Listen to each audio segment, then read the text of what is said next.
Cuando se creó la Universidad Francisco Marroquín, nunca fue concebida como una institución educativa en sí, sino como un ideal, como una causa y como un poderoso agente de transformación. Esta es la diferencia entre la UFM y cualquier otra. La academia es el vehículo, claro, pero no el destino de lo que hacemos. Desde su primer día de vida hasta este preciso momento, la Universidad Francisco Marroquín ha existido para encontrar y nutrir mentes brillantes y para plantar en ellas la urgencia de preguntar, argumentar, transformar y elevar la realidad que les rodea. Nos urge la obligación de cuestionar los dogmas, sean del tipo que fueren. Nos rebelamos contra las tradiciones. Vivimos para crear nuestro propio destino, no para seguir mecánicamente reglas impuestas por otros. Existimos para forjar nuestros propios pensamientos, no para creer a ciegas en los hallazgos de terceros, por sublimes que parezcan. Creemos en el individuo, único con capacidad de pensar, razonar y actuar. ¿Por qué? ¿Cómo? ¿Qué pasaría si? Este es el inicio más frecuente de las conversaciones en nuestras aulas. Creemos que no hay herramienta más poderosa que las preguntas, ni fuerza capaz de doblegar las ideas. Por eso no nos interesan las respuestas prefabricadas. Para nosotros, no hay verdades absolutas. Creemos en la libertad como en nuestra brújula y en la responsabilidad como en nuestro norte. Nos inspiran los ideales y acciones de pensadores, maestros y fundadores, individuos que han transformado la historia. Nos consume buscar, encontrar y acompañar a jóvenes mentes en su búsqueda personal y dotarlas de las herramientas para que al cambiar su destino, alteren la historia y empujen adelante a su comunidad, a su país y a su planeta. Estas no son simples palabras. Llevamos 50 años actuando. ¿Tienes alguna pregunta?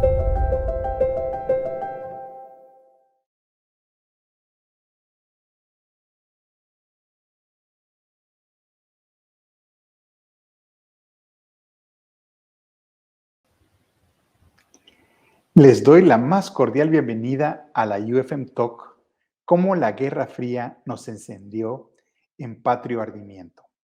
Mi nombre es Ronald Flores, director del Departamento de Educación y profesor del curso en línea Historia de Guatemala en busca de la libertad de la Universidad Francisco Marroquín. Esta charla se enmarca dentro del cuarto capítulo de este curso. Si ustedes aún no han ido a inscribirse, por favor háganlo en opencourses.ufm.edu. Para hablar del tema de hoy, me acompañan dos expertos de lujo, el doctor Milton Argueta y el maestro Rodrigo Fernández. Milton Argueta es abogado y notario por la Universidad Francisco Marroquín en Guatemala. Tiene una especialidad en Derecho Mercantil por la Universidad de Salamanca, España, y una maestría en Derecho Financiero y de Negocios por la Universidad Pontificia Bolivariana en Colombia. Es el decano de la Facultad de Derecho de la Universidad Francisco Marroquín. Es socio fundador de la firma de abogados Signature Lex en Guatemala y es miembro de comités de anulación en el CIADI. Rodrigo Fernández obtuvo el título de abogado y notario en la Universidad Panamericana y tiene una maestría en Relaciones Internacionales en la Universidad Francisco Marroquín. Es escritor y catedrático del Departamento de Educación y del Instituto de Estudios Políticos y Relaciones Internacionales EPI de la Universidad Francisco Marroquín. Gracias, buenas noches. Les doy la más cordial bienvenida a nuestros expertos y a ustedes que nos ven desde casa o desde el trabajo. Antes de iniciar, quiero invitarlos al estreno del cuarto episodio de la serie documental Historia de Guatemala en busca de la libertad, que se realizará el viernes 26 de este año, o sea, mañana, pasado mañana, en la plataforma del curso en línea opencourses.ufm.edu. Bienvenidos. Hoy aunque la pregunta que nos congrega hoy es acerca de la Guerra Fría, vamos a empezar con el siglo. Y me gustaría contar con sus apreciaciones acerca de ese primer presidente del siglo XX, una persona controversial que es el presidente que más tiempo ha estado en el ejercicio del poder. Una persona muy controversial sobre los cuales se escribieron muchos libros. Su nombre es Manuel Estrada Cabrera. ¿Quién quisiera comenzar diciéndonos cosas que todos debemos saber acerca de este personaje en la historia de Guatemala? Rodrigo. Gracias, doctor. Bueno, Manuel Estrada Cabrera era un abogado originario de Quetzaltenango, de un origen muy humilde. Su mamá, pues, digamos, doña Joaquina, trabajaba ahí en las calles de Quetzaltenango haciendo 1001 oficios, y uno de ellos era vender dulces, ¿verdad? Y entonces así les fue pagando los estudios.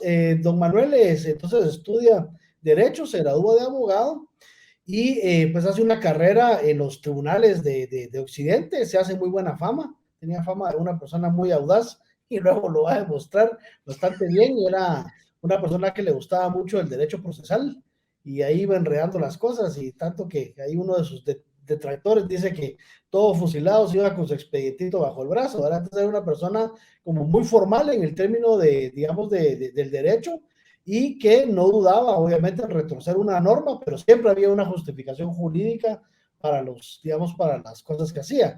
De hecho, cuando él cae, ¿verdad? Después de la Semana Trágica, él enfrenta 65 juicios en su contra, y, digamos, sí, los fiscales se la ven a palitos para inculparlo, ¿verdad? Entonces, era una persona que dominaba no solo el derecho, sino también, y eso es tal vez lo más importante, conocía mucho la naturaleza humana y sabía cómo entrarle a la gente, cómo comprometerla, cómo tenerlos siempre pues comiendo de la mano. Yo creo que esa es una de las figuras tal vez como más comunes que uno tiene de don Manuel Estrada Cabrera, obviamente visto desde el punto de vista de sus detractores.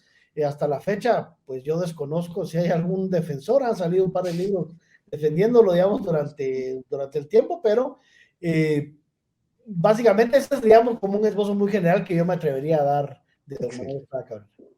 Excelente, él tuvo una alza al poder muy interesante, una carrera hacia el poder interesante, y luego una estadía en el poder que podría ser muy cuestionable.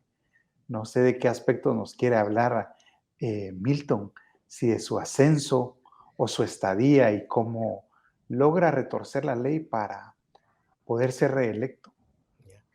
Pues muchas gracias, Ronald, por la invitación. Y Rodrigo, es un gran gusto estar con usted hoy aquí compartiendo este tema.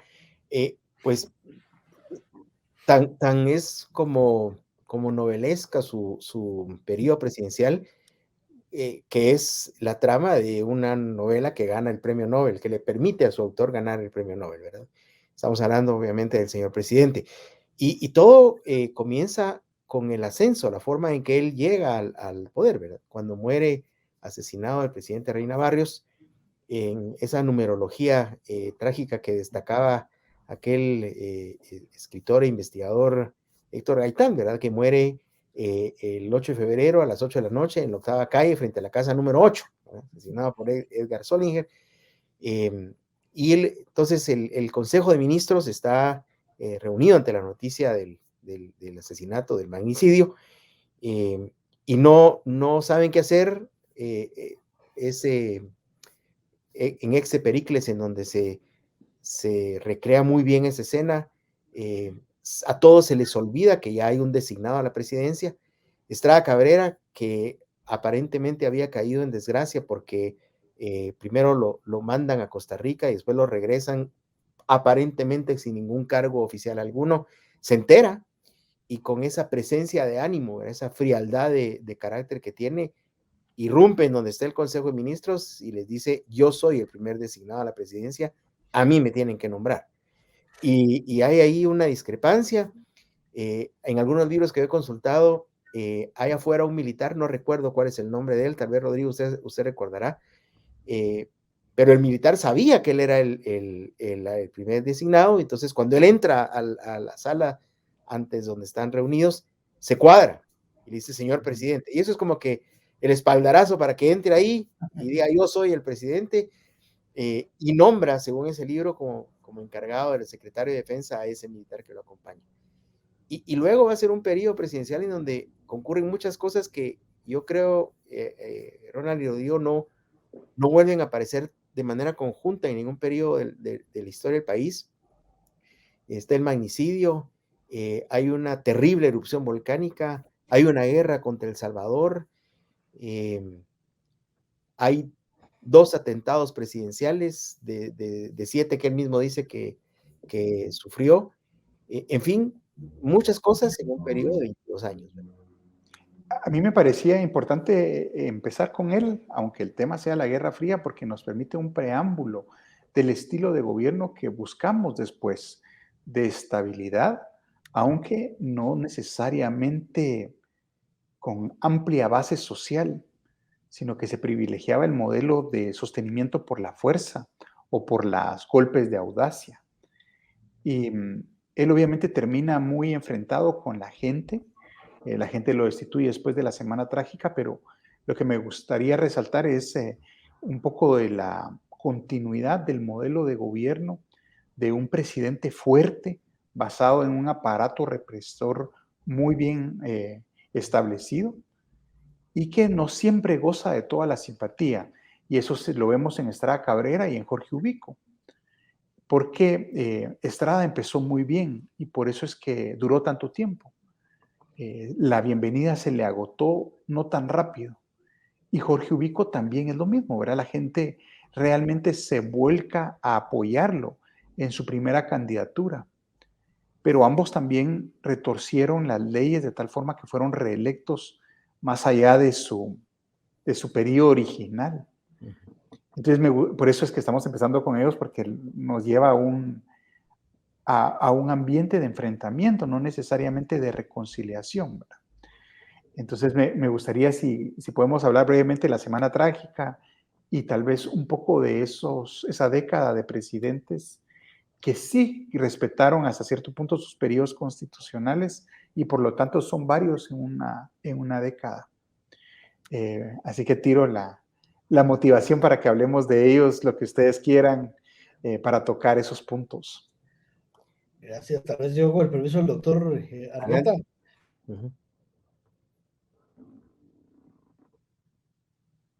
Manuel Estrada Cabrera también es muy importante y tiene mucho que ver con el desarrollo, digamos, de su había señalado el doctor Argueta, sino también recordemos que en 1897 hay una crisis económica profunda, ¿verdad? Se derrumban los precios del café en Guatemala, irrumpe en el mercado cafetalero el café de Brasil, y eso es como lo que le pasó a Guatemala en los 90, ¿verdad? Cuando irrumpió en el mercado internacional el café vietnamita, ¿verdad? Nos somató los precios y Guatemala estaba muy endeudada por toda la obra de la Revolución Liberal. Entonces, digamos, el condicionante para aguantar los 22 años a don Manuel, creo yo que fue mucho en parte de querer huir, digamos, de una anarquía. Recordemos que todo el siglo XIX en Guatemala estuvo complicada. Los abuelos pues querían evitarse otra vez ¿verdad? Suma de guerras, de rebeliones y demás. Y además viene esta crisis económica que, digamos, no solo es la marca de don Manuel, sino que se va a prolongar en el tiempo y que además es también el escenario por diferentes razones, de la asunción de don Jorge Ubico, ¿verdad? Jorge Ubico asume la presidencia cuando estamos nosotros dentro de la crisis económica del crack del 29, ¿verdad? Entonces, creo yo que ese es como también un marco referencial importante y para la caída, digamos, de don Manuel Estrada Cabrera es muy importante saber que hubo terremotos en diciembre del 17, en enero del 18, y que el peso guatemalteco en 1918 valía $1, equivalía a 60 pesos guatemaltecos. Entonces era una devaluación rampante, complicada, que don Manuel ya no pudo, digamos, solucionar y le vienen los terremotos encima. Ese, digamos, es para mí como el escenario de arranque, digamos, de la Semana Trágica, ¿verdad? Sí, y concentrándonos en la Semana Trágica, pues coincidiremos que comienza con esa sesión en la Asamblea Legislativa, en donde después de escuchar el informe de 2 diputados que paradójicamente eran amigos del presidente Estrada Cabrera, narran cómo está padeciendo de desvaríos mentales, por decirlo de alguna manera, y que consideran que no es apto para gobernar. y la Asamblea pues lo declara inepto para el ejercicio de la presidencia, no apto para el ejercicio de la presidencia, y por lo tanto lo desconoce, y en el siguiente decreto nombran a don Carlos Herrera como el sucesor presidencial. Y está aquella anécdota, ¿verdad? Amigos, que se cuenta de cuando él se entera en La Palma de que ha sido declarado loco. En realidad el decreto no dice eso, pero sí, eso es lo que lo declaran. Dice, loco yo, ya verán su loco, y al día siguiente empieza el bombardeo que durará una semana, hasta que el cuerpo diplomático logra su capitulación, por decirlo de alguna manera. Me imagino que ustedes habrán visto una de las fotos más famosas de la salida de La Palma, donde él va perfectamente de frac, ¿verdad? Con cumbo, y a la par de él se nota una parte de la bandera de Estados Unidos, como que lo van, digamos, acobijando el cuerpo diplomático. Y yo recuerdo una anécdota que mi papá, que le gustaba mucho la historia, me contaba, que cuando finalmente él sale, la guardia que está ahí, el comandante de la guardia, manda a ordenar presentar armas, y alguien que va con la comitiva se vuelve con él muy enojado y le dice, él ya no es el presidente de la República. Y el comandante le contesta, es que es para el cuerpo diplomático. La elegancia. Y a mí me parece que este momento de ira, de frustración, que lo lleva a él a empezar el bombardeo y continuarlo, como de que no quería aferrarse al poder, le va a dar muy buenas lecciones a los presidentes que enfrentan este mismo descontento posteriormente. Me estoy adelantando un poco, pero me gustaría, porque él fue como que el último que realmente en ese momento de frustración y molestia decide descargar su ira con el pueblo. Y los resultados no fueron buenos, ¿verdad? Mucha gente, después de admirarlo, al ver cómo él enfrenta la crisis, decide no apoyarlo más. Y por eso creo que después de su caída no hay un libro que lo defienda, ¿verdad? Todos han sido para condenarlo. Y lo bueno que pudo haber hecho, sus buenas intenciones, sus buenas obras, quedaron borradas para el resto de la historia. Y creo que esto es algo importante para las personas que estamos estudiando la historia, ver que hay gente que ha tomado ciertas decisiones y ha sido celebrada o no a partir de estas decisiones. A mí me gustó siempre ver ese periodo de los 10 años porque el presidente Carlos Herrera en un momento es muy celebrado, se recibe con honores y aplausos, y realmente duró muy poco. Y algunos otros que tal vez no fueron tan bien recibidos duraron un poco más. No sé si quisieran empezar a hablar de Ubico o quieren detenerse en algunos de estos presidentes que podríamos llamarles dentro de su periodo constitucional, como José María Orellana, que después de Carlos Herrera llega por un golpe, pero también está uno de los presidentes menos apreciados, menos bien ponderados de Guatemala, que es Lázaro Chacón. El mismo Orellana que logra acuñar nuestra idea de moneda nacional, hace un gran aporte a nuestra economía. En fin, perdonen que esté hablando de más, me gustaría escucharlos a ustedes. No, para nada. Yo, perdón, doctor, adelantarme, tal vez solo para contextualizar el periodo de Jorge Ubico, porque digamos, pues todo tiene su explicación y todo tiene su antecedente. Solo recordar, digamos, a los que nos escuchen y nos vean, que la década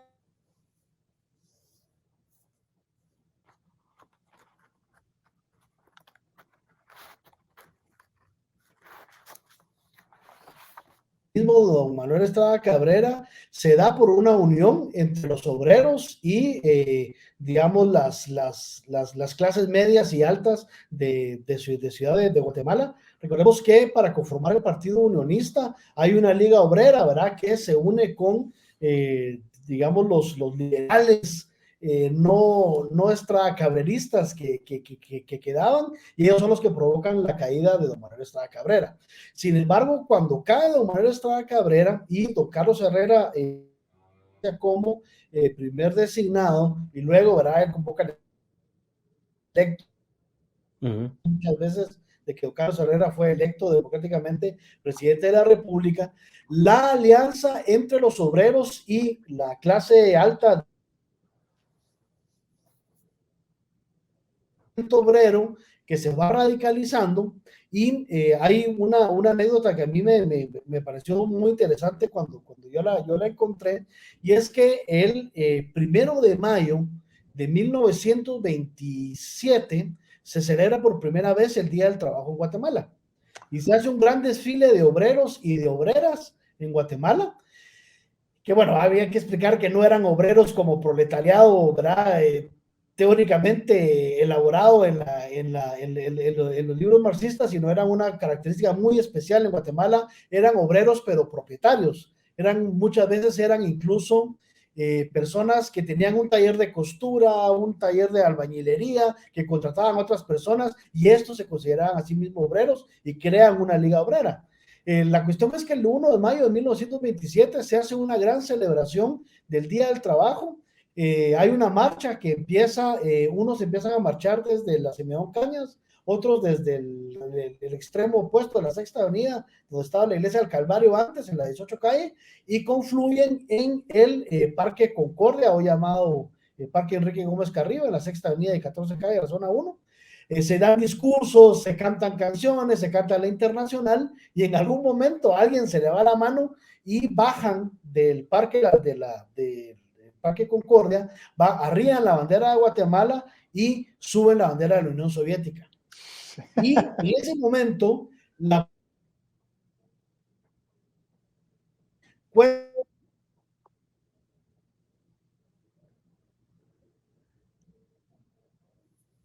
en ese momento clave se nos ha ido la transmisión con Rodrigo. Perdón, ¿qué parte me quedé? En la parte de que arrían la bandera de la Unión Soviética. La Unión Soviética. Entonces les contaba que en ese momento decide irrumpir, disuelvan la manifestación a batonazos. En los periódicos se hablan de entre 3 y 5 muertos, digamos, obreros y obreras que mueren por la represión estatal. Y en ese momento, digamos, como que ya empieza y es un momento muy temprano en la historia de Guatemala, donde ya empieza, digamos, ese miedo a esa radicalización política.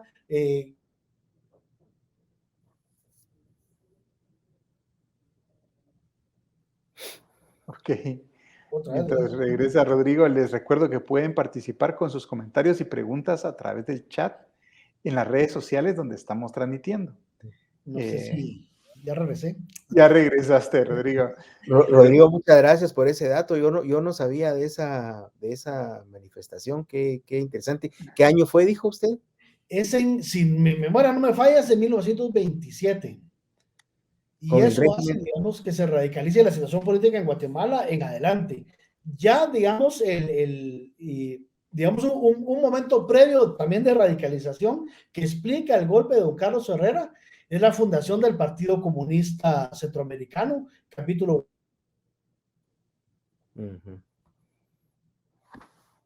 Ok. Vamos a quedarnos con ese dato para posterior. Si quiere, comenta algo, Milton, o pasamos a Ubico. Sí, pues mire, yo agradecer ese dato. Yo no conocía ese antecedente. Pues siempre se aprende algo, así que muchas gracias por la oportunidad de estar aquí. Pues si quieren entramos a la época del número 5, como se le conocía, ¿verdad? A Jorge. Pues él llega en 1931, ¿verdad? Y junto con, como dice Rodrigo, don Jorge y don Manuel son los presidentes más longevos, por decirlo de alguna manera, en la historia del país. Uno 22 años y el otro 13 años, y marcan, digamos, diría yo que el signo distintivo, por decirlo de alguna manera, de esos 46 años que van a transcurrir entre el gobierno de Estrada Cabrera y la Revolución de Octubre, ¿verdad? 46 años en los que, si no estoy mal, Rodrigo, se van a suceder 10 gobiernos. O sea, es un periodo relativamente corto de tiempo, pero con muchos gobiernos, algunos de larga duración como esos, y otros que durarán 5 días, ¿verdad? 3 días, una cosa así. Pues yo diría que tal vez el hilo conductor entre ambos es que ambos son considerados como gobiernos liberales, pero yo platicaba, Rodrigo, una vez que creo que la connotación liberal que se les aplica es la que usa don Guaido Ospina en su obra, ¿verdad? El autócrata, que es realmente liberal contrapuesto a clerical, no la tradición liberal clásica de prevalencia del individuo y su libertad individual, ¿verdad? Frente al poder mismo del Estado. Y además tienen algunos parecidos, ¿verdad? Por ejemplo, hay es una presidencia centrada en el culto de la persona, del presidente. Recordarán ustedes, ¿verdad? Todos los títulos de Estrada Cabrera: el benemérito de la patria, el protector de la juventud estudiosa. Hay otro que no me acuerdo. El jefe del Partido Liberal. Jorge Ubico, pues el número 5, don Jorge para sus allegados. Estrada Cabrera tenía las Minervalias, Jorge Ubico tenía la Feria de Noviembre. Es decir, era un culto a la personalidad. Y algo que digamos, connotaba a Jorge Ubico era esa especie de justicia pretoriana que hacía cuando hacía los viajes presidenciales, ¿verdad? Hay 2 libros que son verdaderamente un tesoro guardarlos, que narran los viajes presidenciales de Jorge Ubico y cómo él desde su carro oía las quejas de vecinos, desde temas contractuales hasta temas de divorcio y familiares y pensiones alimenticias, y él resolvía, ¿verdad? No, ahí había jueces, pero él era el que resolvía, ¿verdad? Y luego, pues, si bien hubo una eficiente gestión de los recursos públicos, pues también hay una, digamos, violación a las libertades individuales, no se permite el disenso. Ahí está la obra de Hombres contra Hombres, ¿verdad? Que recrea o que explica qué le pasaba a los que eran los disidentes del régimen. Y un personaje que es importante en estos eventos, Ronald, mencionar que la Revolución de Octubre no es contra él, porque yo he oído, digamos, muchos comentarios de que la revolución que acabó con Ubico, y no es así, ¿verdad? Él renuncia antes, renuncia el 1 de julio de ese año, y al que vota la revolución es a Ponce Valles, pero ese es otro. Estamos otra vez. Bienvenido. Disculpas, es que fíjense que aquí hay bastante viento y me imagino que eso es lo que tiene inestable la conexión. Mil disculpas.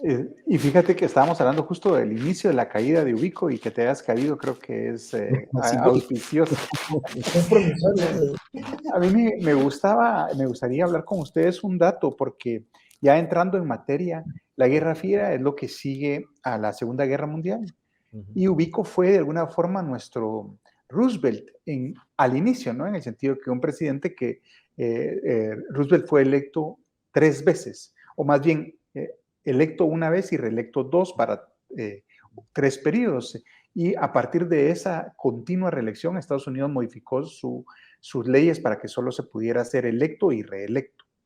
Y Ubico fue algo también así, que le dio estabilidad y continuidad al gobierno de Guatemala en un momento de guerra mundial. Pero también la propaganda que diseminaron los americanos a través de, en ese momento, el cine, influyó mucho en los jóvenes, porque veían situaciones similares contra las cuales estaban peleando en Europa, con las 4 libertades por las cuales supuestamente estaban peleando los aliados, Gran Bretaña, Estados Unidos y Rusia, que en ese momento están juntos en esas famosas fotos de los triunviros de aquel entonces, Churchill, Roosevelt y Stalin, que en ese momento persiguen un objetivo común, que es derrotar a Hitler. Y la gente veía cierta similitud entre estos regímenes fuertes, como el de Hitler, con la verticalidad con la que había manejado el gobierno Ubico. Y lastimosamente también se confunden, porque habían cosas muy virtuosas de esa verticalidad, por ejemplo, la austeridad. Y inspirados un poco en estas ideas, deciden empezar a protestar. Y quisiera que me hablaran un poco de esa tensión de las protestas contra Ubico, la idea de movilizaciones sociales para hacer un punto, y cómo Ubico sabe leer el tiempo.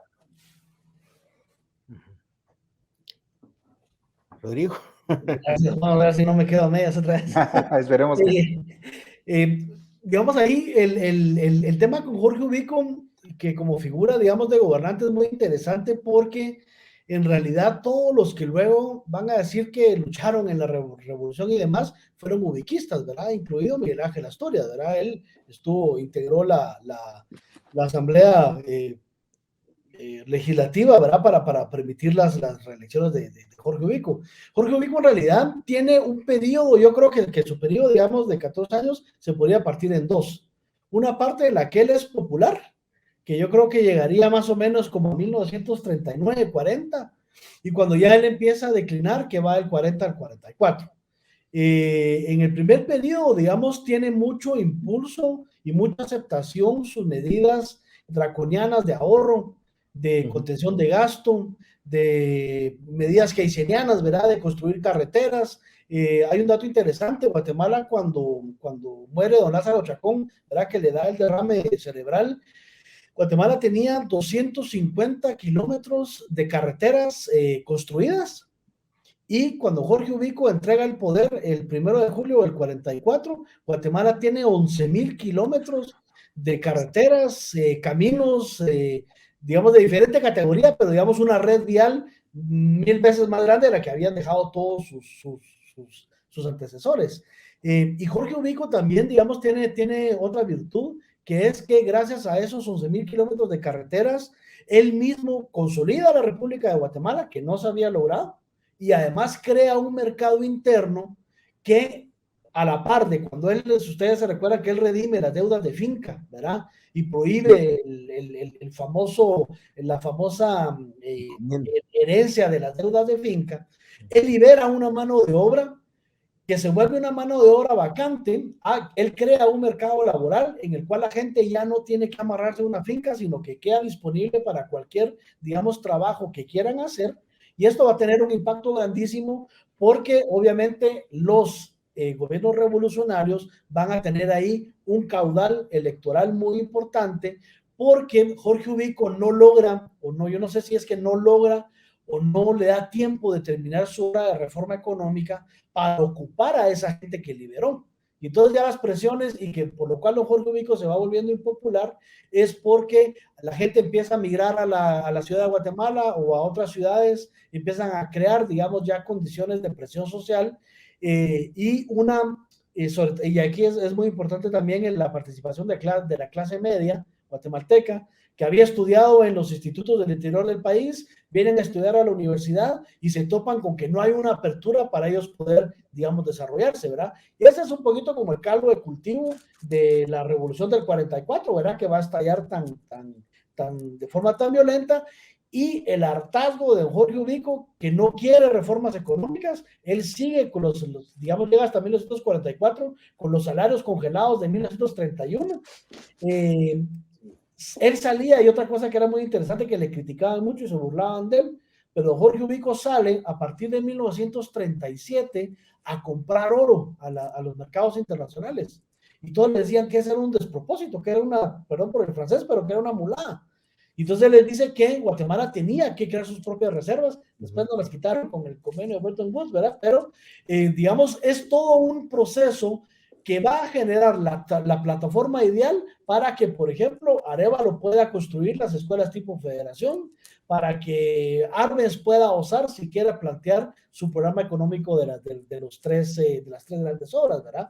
Entonces, en realidad la caída de Jorge Ubico es porque ya todos estaban hartos de don Jorge, el discurso de las 4 libertades había calado mucho y el señor no se quitaba de ahí, ¿verdad? Ese era un poquito como el caldo de cultivo, digamos, de la rebelión. Y tal vez, Rodrigo, en base a lo que Ronald preguntaba, no sé si coincidiremos en que como que el culmen, digamos, de ese momento de rechazo, que tal vez la manifestación que más le causa una impresión a Jorge Ubico es el memorial de los 311. Sí. Porque ahí hay personas que él consideraba allegadas, ¿verdad? Que en realidad, eso es otra cosa que estos cursos son muy, digamos, oportunos para aclarar eso. En realidad no era una solicitud de renuncia, ¿verdad? Era una solicitud de que restituyera las garantías que unos días antes se habían concretado. Entonces, ahí hay que precisar eso, ¿verdad? Y siempre se cuenta que cuando él mira quiénes son los que firman, y está, a mí de niño me contaban la historia del doctor Wunderlich, ¿verdad? Que era su gran amigo, y era uno de los que firma, ¿verdad? Entonces, él como dijo Ronald, creo que él pensó, el tiempo se acabó, ¿verdad? Hoy sí ya el tiempo ya terminó, ¿verdad? Y luego, pues, las dos manifestaciones, la de estudiantes y la que pasará a la historia, que es la manifestación de las mujeres, ¿verdad? Donde muere María Chinchilla, una carga de caballería, que es, digamos, el 25 de junio, y él renuncia el 1 de julio, ¿verdad? Sí, ahí digamos, tal vez yo coincido con el doctor Argueta, el momento culminante de su decepción es cuando ve que, por ejemplo, gente como Ernesto Vitelli, que también había sido amigo de él, firman la carta donde, como bien dicen, no le estaban diciendo renunciar, pero sí a los patronos que están presos y suavizar las medidas. Entonces, como que él dice, miren, yo ya soy un anacronismo, mejor me voy. Y aquí también hay que señalar que Jorge Ubico decide renunciar, pero no renuncia al día que le mandan el memorial de los 311, porque era el 30 de junio. Entonces él dijo, yo no puedo renunciar el día del aniversario de la Revolución Liberal, ¿verdad? Por eso es que funciona, renuncia al día siguiente, el 1 de julio. Pero lo que es interesante es que don Jorge Ubico en realidad renuncia, manda a llamar, ¿verdad? A los trumbiros famosos de Ponce Baides y los otros dos, les da la renuncia, que esa es una de las cosas que se le critica mucho, ¿verdad? Y ahí tal vez sí sería interesante oír al doctor Argueta cuáles son sus ideas de por qué lo hizo así, porque rompe el orden constitucional. Unos dicen que a propósito, otros dicen que por molestar, es decir, hay varias teorías, pero Jorge Ubico se va a su casa. Y en realidad él no decide partir al exilio, sino hasta que ya la cosa se pone candente el 20 de octubre, ¿verdad? Él por lo menos julio y agosto está en su casa con su señora, ahí, ¿verdad? Creo que era en la octava calle. Décima calle creo que era, pero no estoy seguro. Sí. ¿Verdad? Sí, entonces es un dictador que en realidad ha sido Ponce Baides no manda los mensajes equivocados, hubiera muerto tranquilamente en su casa, ¿verdad? Sí. Nos da idea de qué tan aceptado era Jorge Ubico en su momento. Yo he oído algo que en realidad no he encontrado un sustento histórico, pero me imagino que Rodrigo lo ha escuchado también. Cuando él llama a los tres, era el general Ariza, Buenaventura Pineda, creo que era el otro, y Ponce Baides, él está muy molesto en el despacho y agarra la renuncia y les dice, ahí tienen esta cosa, y la tiran, ¿verdad? Sí. Y el que la agarra es Ponce Baides, ¿verdad? Eso es, digamos, como que una, ¿cómo se diría ahora? Leyenda urbana, ¿verdad? Pero porque no está en ningún libro recogido. Pero digamos, tiene un viso como que de certidumbre, porque al final Ponce Baides es el que se queda, ¿verdad? Y se queda su famosa frase en el Congreso, ¿verdad? Nunca pensé y jamás me imaginé, ¿verdad? Y tampoco se imaginó lo que se le venía después, pero así fue, ¿verdad? Y son esas grandes lecciones de momentos de crisis que debemos extraer, ¿verdad? Porque Ubico, dándose cuenta que su tiempo se acaba, dice, está bien, renuncia. Hay una vida después de la presidencia. Él pudo haberse quedado en Guatemala o tal vez enfrentar un juicio como lo hizo Estrada Cabrera, pero decide marcharse por las buenas a vivir lo que le quedaba de vida en la ciudad de Nueva Orleans. Alguna vez tuve curiosidad, estando ahí, de ver la casa donde él se retira, de buscarla. Y el sucesor, que tiene una tarea muy difícil, en vez de convocar a un plebiscito o una elección, intenta consolidarse, ¿verdad? Como decir, aquí me agarro aunque esté todo tambaleando. Y realmente motiva a este movimiento que me gustaría por hacer esta pregunta a ustedes, si no encuentran que hay muchas similitudes entre los triunviros y la idea de los aliados, del triunfo de los aliados, de la Segunda Guerra Mundial, de Churchill, de Roosevelt, de Stalin, nuestra propia junta revolucionaria, triunvirato revolucionario, y el intento que hicimos que era muy, muy sabio, en vez de que uno de ellos tres se quedara a convocar a elecciones, borrón y cuenta nueva, tener candidatos que hayan demostrado su inclinación a favor de la democracia, aunque casi todos los candidatos de ese momento eran ubiquistas, pero realmente tuvimos dos contendientes de lujo, ambos intelectuales, don Adrián Recinos, Juan José Arévalo, civiles, maestros, intelectuales. En fin, me estoy adelantando mucho. Me encantaría que me comentaran esos últimos días del régimen ubiquista, encabezado por Ponce Baides, la Revolución de Octubre. ¿Qué les suscita esto a ustedes? ¿Qué creen ustedes que nuestra audiencia necesita saber? Y los que nos están viendo, por favor, formulen sus preguntas. Muy amables. Sí, tal vez ahí, perdón, doctor, digamos, yo creo que hay dos momentos claves entre, digamos, la renuncia de Ubico y el estallido de la Revolución de Octubre, que son que da Federico Ponce Baides, yo creo que creyendo ser el hombre de la fuerza, y ahí como decían en El Padrino, ¿verdad? Que el poder debilita a los que no lo tienen, ¿verdad? Federico Ponce Baides llega a la asamblea a anunciar la renuncia de Jorge Ubico, pero él entra rodeado de un piquete de soldados, ¿verdad? Eso, ¿verdad? Creo que Bukele tiene muy bien claro que esas cosas no son mensajes democráticos adecuados. Y el segundo es que el 15 de septiembre, don Federico dice que le dicen que se lance a la presidencia y que lo está pensando y que no sabe, pero el 15 de septiembre comete, y perdón aquí otra vez por el francés, pero una de esas burradas históricas muy propias de los líderes tropicales, y es que convoca una marcha de campesinos que vienen los famosos acarreados del siglo, ¿verdad? De las elecciones de hace 2 años, pasaba lo mismo hace 60, 70, vienen campesinos acarreados, pero con dos, digamos, mensajes muy, muy concretos que asustan a la población. Primero, vienen los campesinos armados con machetes, pues innecesario, ¿verdad? Que el contexto. Y segundo, todos traen una foto de Federico Ponce Baides colgada con alfileres en el pecho.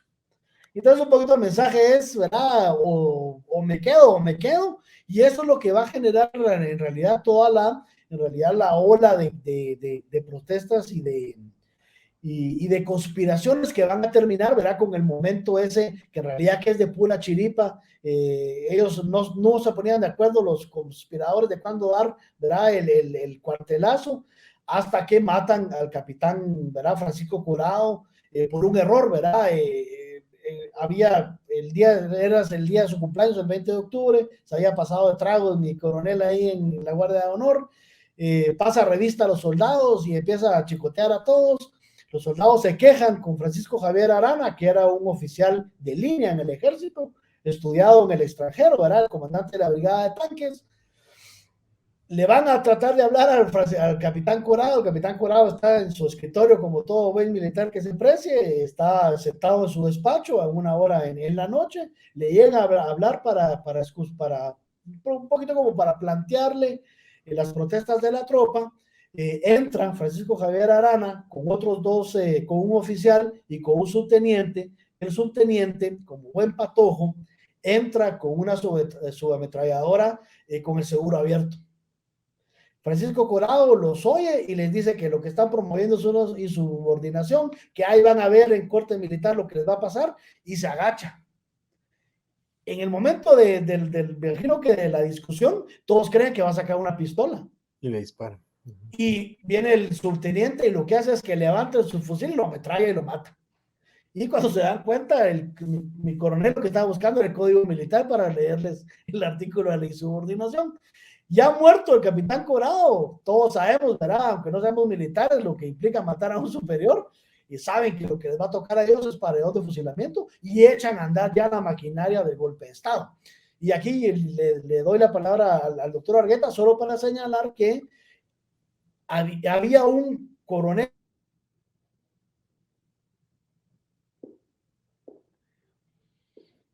Hey. Él iba a dar el estartazo para la rebelión y no lo encuentran. Y lo empiezan a llamar y no lo encuentran. Y Francisco Javier Arana se recuerda que había un señor Toriello, civil, que estaba participando en las conspiraciones, y ellos dos arman todo. Y aquí una cosa, el profesor Cox en algún momento me regañó porque dijo que yo estaba casado con la versión de Arana, pero Francisco Móvil, en su libro de la década revolucionaria, él cuenta que a las 2 de la mañana, ya cuando ya se empezaron a balear entre la Escuela Politécnica y la Guardia de Honor, ¿verdad? Porque estaban por calle de por medio, aparece Jacobo Arbenz a tocar la puerta y se pone a disposición de Arana para que lo pongan a hacer lo que sea necesario. Ahí es donde ya tenemos entonces ese triunvirato, perdón, esa junta revolucionaria que mencionaba Ronald, y yo le doy la palabra al doctor porque qué aburrido irme solo yo. Sí, tal vez solo dos comentarios ahí, Rodrigo. Entiendo, recuerdo que Arbenz estaba de baja, ¿verdad? No estaba en servicio efectivo, y se presenta así como usted menciona. Y la otra cosa es, yo conozco la versión de la historia de los famosos 14, ¿verdad? Los 14 estudiantes que entran a la Guardia de Honor. Ellos esperan en la noche, recuerdo que mencionan que habían ido a pasar las horas al Ciros, si no recuerdo mal, Sí. a que diera, a que acaeciera en la madrugada la toma de la Guardia de Honor. Entonces creo que confluye el tema de la muerte del general Corado, más la disposición que tenían los 14, que eran estudiantes, ¿verdad? Son 14 estudiantes universitarios, llegan en un camión y entran, digamos, a armarse, ¿verdad? Esa era la finalidad de la toma llega Arbenz, y entonces comienza, ¿verdad? La gesta en la madrugada del 20 de octubre. Este es uno de nuestros grandes momentos porque se alinean muchos intereses a favor de dar un paso al frente, llamar a una elección. La elección entre dos intelectuales, gana uno de las personas más jóvenes jamás en ganar la presidencia, Arévalo, que mucha gente respetaba por sus obras intelectuales. Pero qué tremenda presión la que recibió este presidente, porque era obvio desde el primer día que los triunviros querían su oportunidad de gobernar respaldados por los votos. Y en esta imagen interesante extraída de la Segunda Guerra Mundial, vamos viendo cómo se van perfilando Arana como Churchill y Arbenz un poco como Stalin. Y una de las preguntas que nos hacen ahora en redes sociales es, nos estamos adelantando un poco, pero está bien para figurar, para jalar la discusión, ¿cuál hubiera sido el escenario si no hubieran derrocado a Jacobo Arbenz? Hasta Vargas Llosa ha tratado de resolver esta incógnita. Así que lo dejo a ustedes para que me cuenten un poco de la dinámica de Arévalo, del gobierno de Arbenz, de qué hubiese pasado si. Tal vez ahí solo para abundar, digamos, en información que a veces no se encuentra muy fácilmente en los libros, y lo que mencionaba el doctor Argueta, es que justamente Arbenz estaba de baja en el ejército porque él había solicitado, y por un motivo fútil, digamos, y hasta tonto. Uno de sus amigos era miembro de la Guardia Presidencial, y en esa época la Guardia Presidencial montaban Harley Davidsons y están haciendo maniobras en el campo Marte, y Jacobo le pide a su amigo que le deje montar en la moto, ¿verdad? Para chilerear, me imagino yo, y el amigo le dice que se la presta, pero mira, pero manejarla con cuidado porque controlar una Harley Davidson es complicado. Jacobo se sube y se estrella contra un árbol, y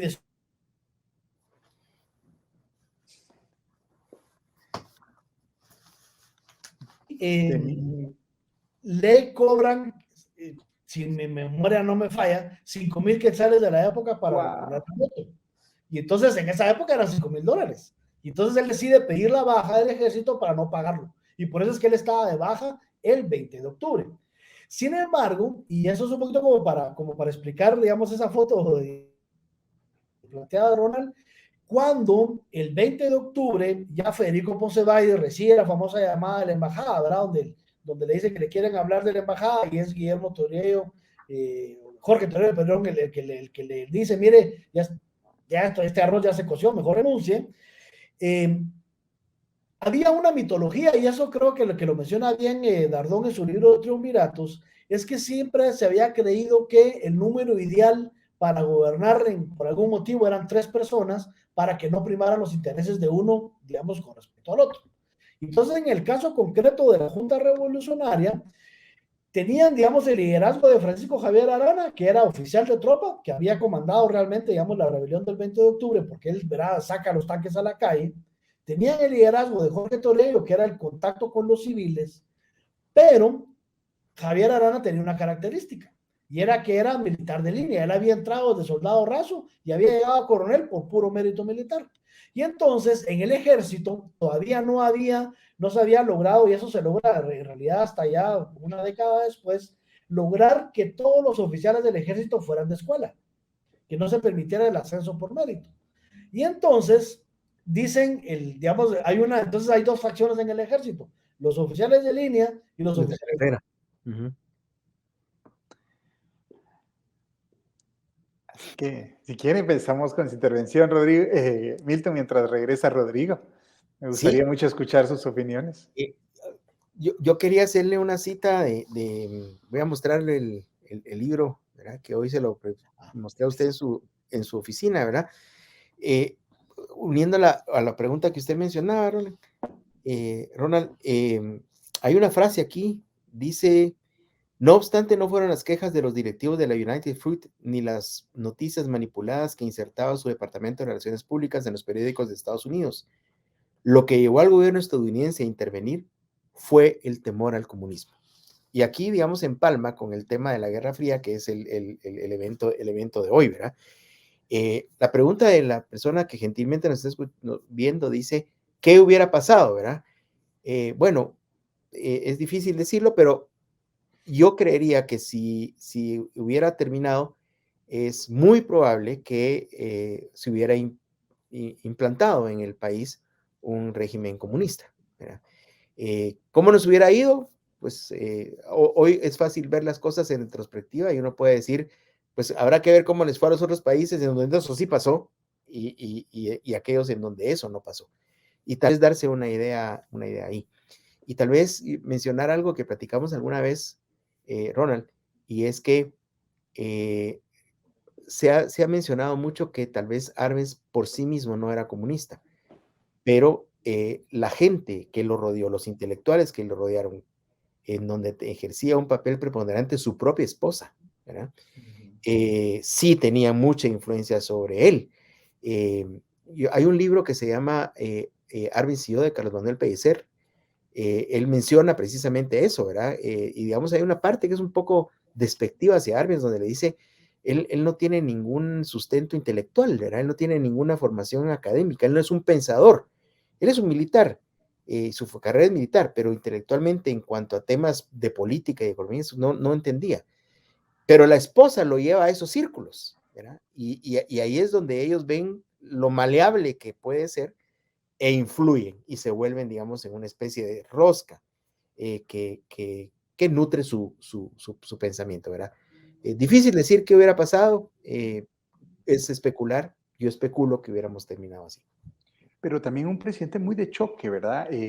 Lastimosamente, una de las lecturas que yo tengo acerca de su régimen, independientemente de sus intenciones, fue que fue rompiendo muchas alianzas que lo habían ayudado a llegar al poder. Una de las grandes cosas que yo descubro, y me gustaría hablar con ustedes, el momento en donde él comete un serranazo, digámoslo así, como lo discutimos con Milton en su momento, es cómo él Arévalo, quería designar como su sucesor oficial a la presidencia a otro intelectual, a otro escritor. En este caso era Manuel Galich, y Arbenz se impone sobre Galich.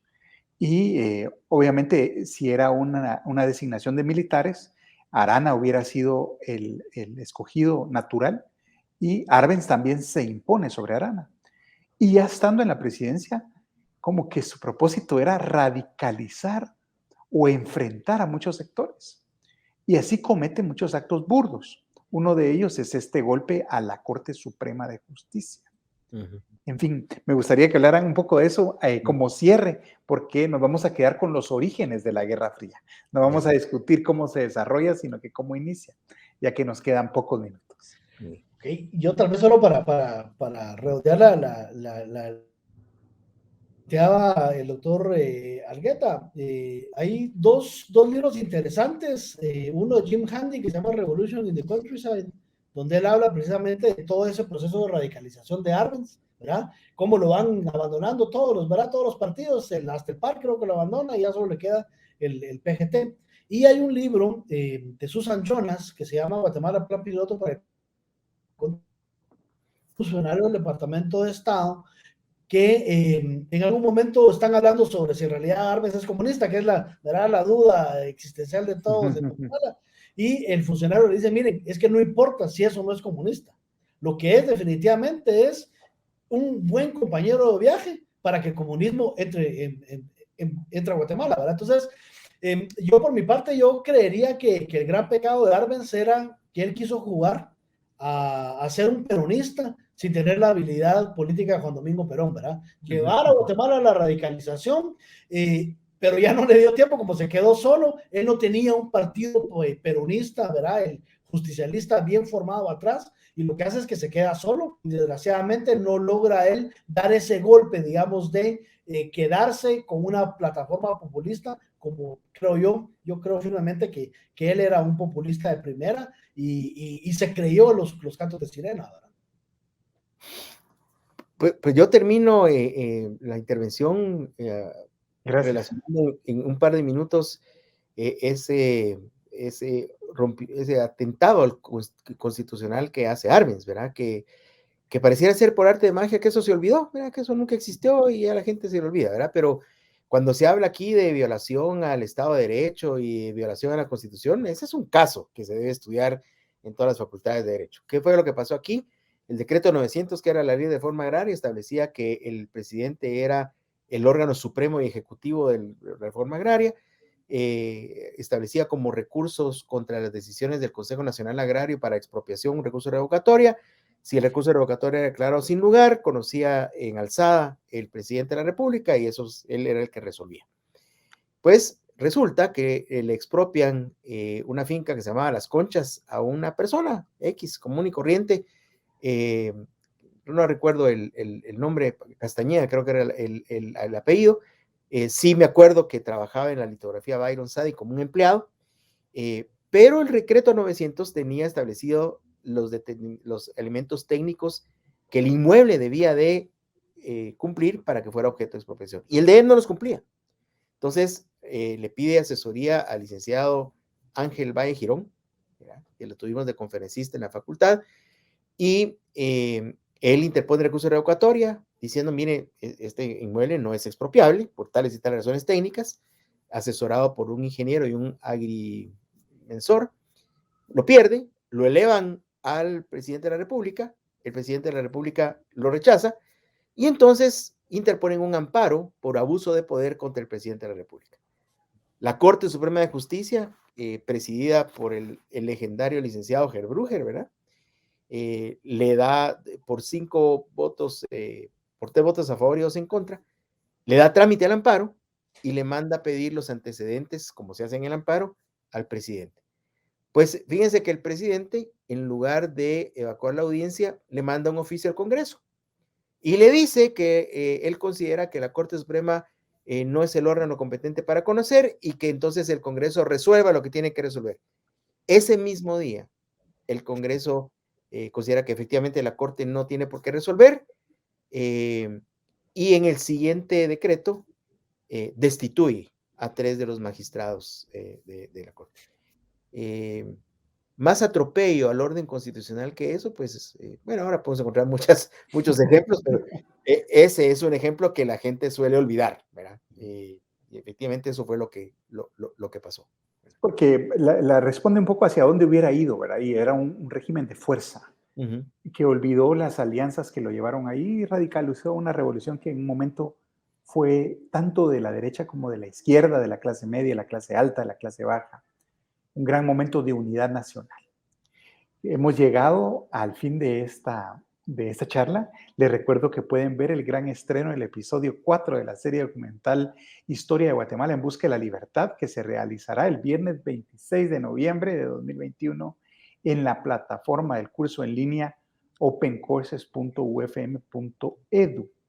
En nombre del Departamento de Educación, les damos las gracias por asistir a esta UFM Talk y les invitamos a inscribirse al curso en línea. Una vez más, les agradezco a nuestros panelistas, expertos de lujo, a ustedes que nos ven desde casa. Sus preguntas quedarán en nuestras redes y trataremos de responderlas. Muchas gracias por su atención. Enhorabuena. Buenas noches. Gracias por la invitación. Adiós. Gracias. Y mil disculpas ahí por los inconvenientes técnicos. No hay problema. Gracias. ¿Qué es Guatemala? ¿Un territorio? ¿Un grupo de personas? ¿Un conjunto de pensamientos? ¿Una ilusión? ¿Cuál es la idea que nos hemos hecho de patria? ¿Cuál es nuestra historia? ¿Cómo nos hemos ido convirtiendo en la nación que somos hoy? Y lo más importante, ¿cómo podemos mejorar y prosperar? Es complejo entender cómo Guatemala ha llegado a ser así. Es como entrar a la 10ª temporada de una serie y pretender entenderlo todo de una vez. Lo que hoy llamamos país es un término relativamente nuevo, efecto de la independencia. ¿Qué hay detrás de estos 200 años? ¿Qué sucedió antes? Fuimos una parte del gran imperio maya. Fuimos un reino bajo la corona española. Fuimos una provincia de la República Federal de Centroamérica. Hoy somos un país independiente. Guatemala es un concepto cambiante, en constante evolución. Es como una casa elaborada por piezas de diferentes tamaños y colores o un gran crossover con personajes de diferentes series. Tenemos una historia compartida y compleja. Durante muchos años nos hemos enfocado en los problemas y no en las soluciones, en nuestras diferencias y no en nuestras coincidencias. Hoy tenemos la oportunidad de forjar juntos un nuevo capítulo de nuestra historia. Acompáñame a ver el pasado y comprender el presente para que tú decidas un futuro próspero en libertad.